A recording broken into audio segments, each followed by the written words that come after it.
காற்றின் மொழி ஐசவின் வழி நீங்கள் கேட்டுக்கொண்டிருப்பது ஒரு வார்த்தை கேளுங்க. நான் உங்க ஆர்ஜே பிரதீப் பேசுறேங்க. எல்லாரும் எப்படி இருக்கிறீங்க? இந்த புதிய நாள்ல உங்க எல்லாரையும் நம்ம காற்றின் மொழியின் மூலமாய் நான் உங்களை சந்திக்கிறது எனக்கு ரொம்பவே சந்தோஷமா இருக்குங்க. அங்க எப்படிங்க இருக்கு இல்ல? ஸோ நீங்க எல்லாம் ரொம்ப சந்தோஷமா இருப்பீங்கன்னு நினைக்கிறேன். ஆமா, ஒரு வேலை ஒருத்தரும் ஒரு விதமான சிச்சுவேஷன்ல நீங்க இருந்தாலும் சோர்ந்து போகாதீங்க. உங்களுடைய ஆத்மாவை பார்த்து சொல்லுங்க, உன் நேசர் உன் மீட்பர் உயிரோடு இருக்கிறார். ஆமாங்க, நம்முடைய நேசர் நம்முடைய மீட்பர் நம்மை மீண்டும் அவரோடு நித்திய காலமாய் சேர்த்து வைக்கக்கூடிய ஒரு நல்ல தேவன், உண்மையுள்ள தேவன் உயிரோடு இருக்கிறாரு. ஓகே, ஸோ சோர்ந்து போக வேண்டிய அவசியம் இல்லை.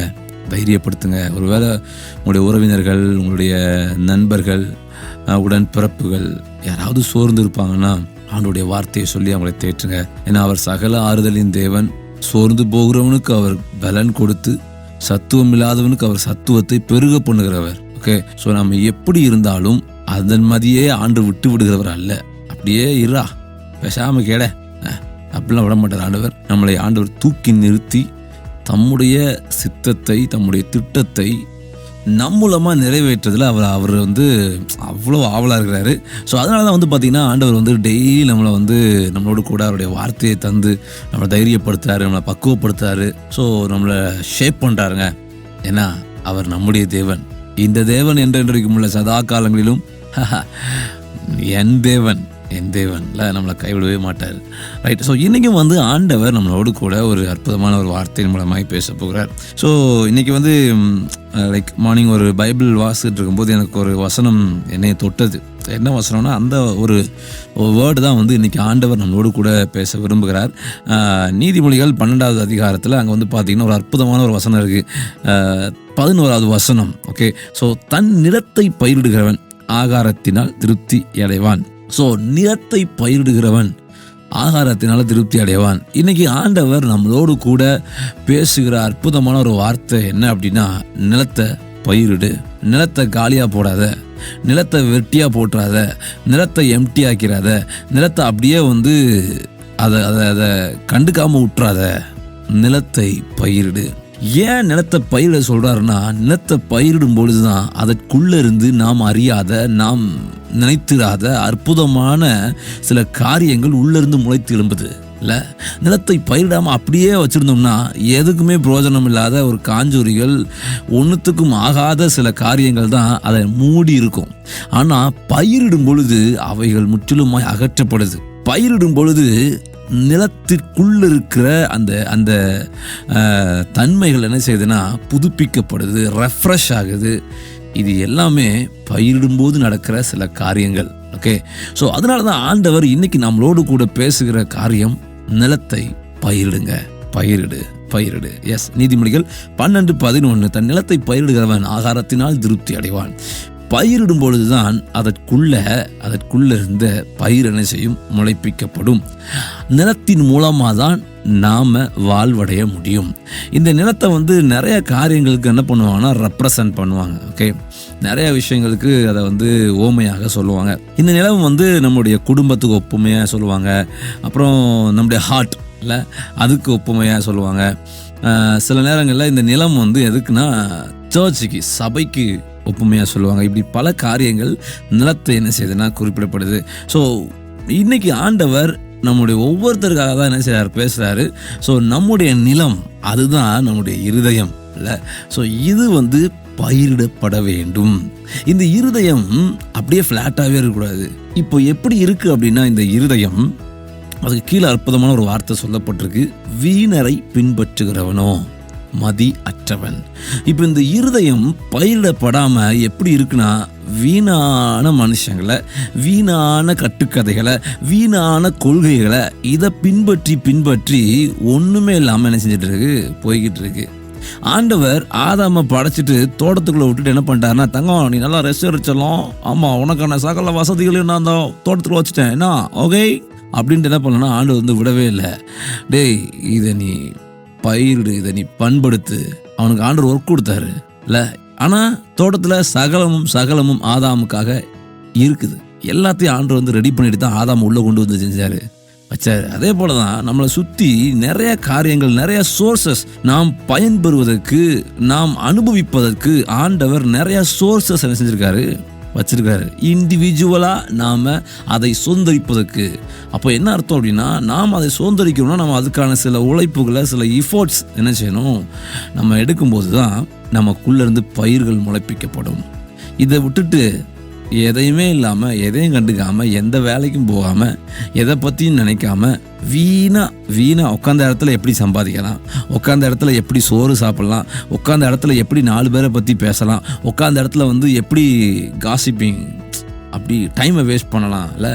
ஸோ இது வந்து பயிரிடுகிற அனுபவம் அல்ல, இது பாழாகிற ஒரு அனுபவம், நம்முடைய எதிர்காலத்தை பாழாக்குகிற ஒரு அனுபவம், இன்னும் சொல்லப்போனால் நாம் பாழாகி கொண்டிருக்கிற ஒரு அனுபவம். ஓகே. ஆனால் ஆண்டவர் நம்ம வந்து பாழாக்குகிறவர்களாயும் அல்ல, பாழாகிறவர்களாயும் இருக்கக்கூடாதுன்னு சொல்லி தான் என்ன செய்கிறார், ஆண்டவர் விரும்புகிறாரு. அதுக்கு பதிலாக என்ன விரும்புகிறாருன்னா, பயிரிடு, நிலத்தை சும்மா போடாத, நிலத்தில் இன்வெஸ்ட் பண்ணிக்கிட்டே இரு, நிலத்தில் ஏதாவது இம்போர்ட் பண்ணிக்கிட்டே இரு. அது பண்ண இன்வெஸ்ட்மெண்ட் என்றைக்குமே வீணாக போவதே கிடையாது இல்லை. இன்வெஸ்ட்மெண்ட் என்றைக்குமே வீணாக போகாது. உன் நிலத்தில் நீ போடுற ஒவ்வொன்றுக்கும் விளைச்சலை நீ பார்க்க போகிற, உன்னால் பார்க்க முடியும். ஓகே. அந்த விளைச்சல், அந்த பயிரிடுகிறது தான் என்ன அப்படின்னா, நம்மளுடைய எஃபோர்ட்ஸ், நம்முடைய முயற்சிகள், நம்முடைய ஹார்ட் ஒர்க். அதை செய்யும் பொழுது தான் நாம் நம் கரத்தின் மூலமாய் ஆசீர்வதிக்கப்பட முடியும். ஓகே. உன் கையின் பிரயாசத்தை நீ சாப்பிடுவாய் இல்லை, அப்படி தான் நமக்கு வசனம் நமக்கு சொல்லிக் கொடுக்கு. ஸோ நாம் நம்முடைய நிலத்தை, நமக்கென்று தேவன் வைத்திருக்கிற அந்த கிருபைகள், அந்த வரங்கள், அந்த தாளந்துகளை நம்ம அப்படியே வச்சுக்கிட்டு இருக்காம அதை ஒவ்வொரு ரெஃப்ரெஷ் பண்ணிகிட்டே இருக்கணும்.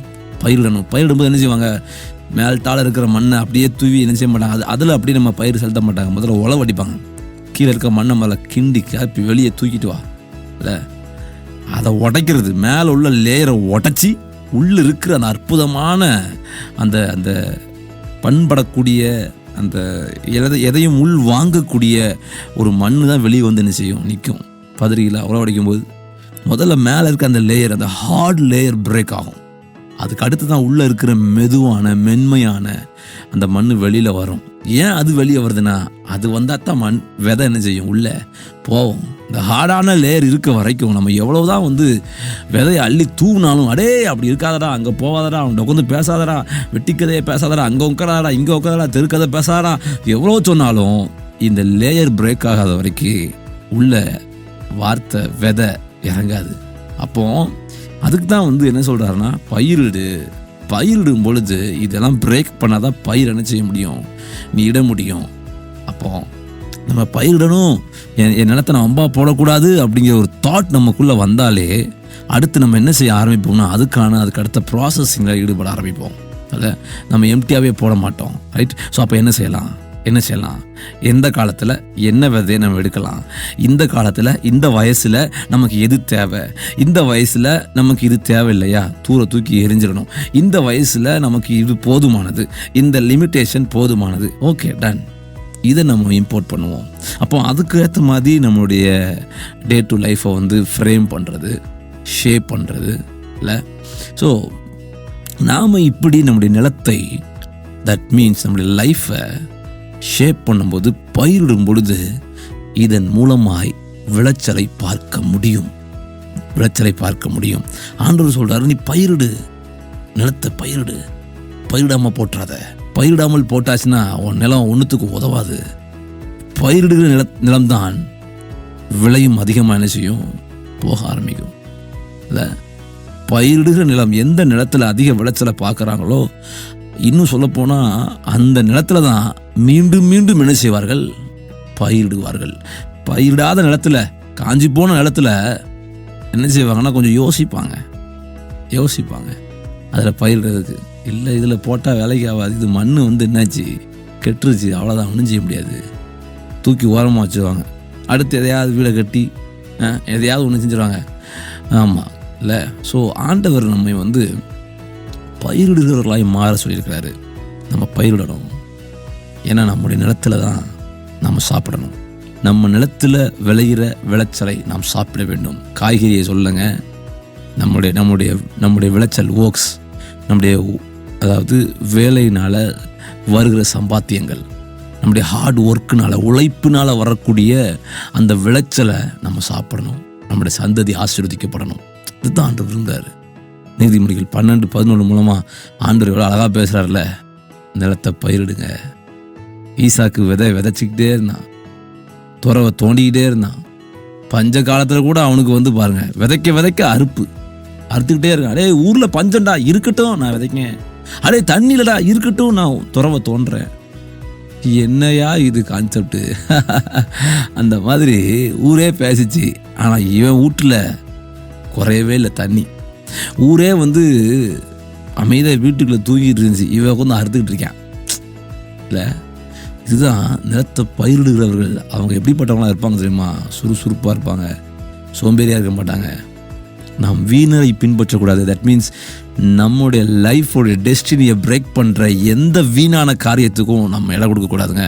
ஆனால் இன்றைக்கி இருக்கிற நிறைய பேருடைய லைஃப்பில் நம்ம என்ன பண்ணிகிட்டு இருப்போம்னா, நிறையா வீண் எனக்கு தெரிஞ்ச எனக்கு வீட்டுக்கு எத்தாப்புல ஒரு தம்பி உண்டு, ஸ்கூல் படிக்கிறான். அவனுக்கு ஸ்கூலுக்கு போயிட்டு வந்துட்டானா அவ்வளோதான், சனிக்கிழமை லீவா அவ்வளோதான், வீட்டு ரூமை விட்டு வெளியில் வரவே மாட்டான். உள்ளே ஃபுல்லாக ஃபோன், மொபைல் ஃபோன், ஒரு அறைக்குள்ளே தான் உட்காந்து.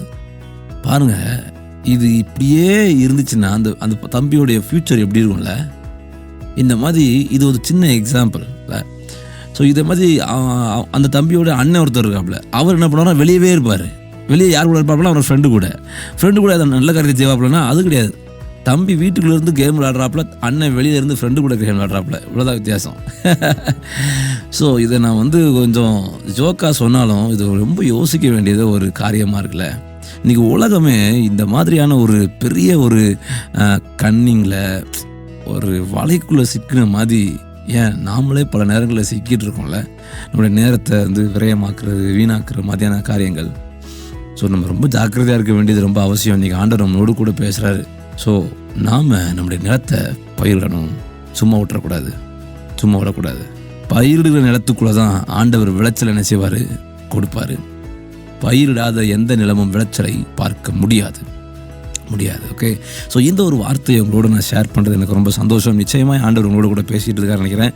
யாருக்கெல்லாம் இந்த வார்த்தைகள் ரொம்ப பிரயோஜனமாக இருந்துச்சோ அவங்க எல்லாரும் எங்களுக்கு தெரியப்படுத்துங்க. உங்களுடைய ஃபீட்பேக்ஸ் எங்களுக்கு தெரியப்படுத்துங்க. நல்லா இருக்கோ நல்லா இல்லையோ எதுனாலும் தாராளமாக தெரியப்படுத்துங்க. ரைட், அதன் மூலமாக ஏசப்பா நாம மகிமைப்படும், நாங்களும் சில காரியங்களை சீர்படுத்துறதுக்கு எங்களுக்கு ரொம்ப பிரயோஜனமாக இருக்கும் அப்படிங்கிறதுல இந்த இடத்துல நான் சொல்லிக்க விரும்புகிறேன். ஓகே, ஸோ நான் இப்போ கிளம்ப வேண்டிய நேரம் வந்துச்சுங்க. நாளைக்கு இதே நேரம் இதே நிகழ்ச்சியில் நான் உங்களை சந்திக்கிறேன். அது வரைக்கும் உங்கள்கிட்ட விடைபெறுது உங்களை அஜய் பிரதீப். பாய்.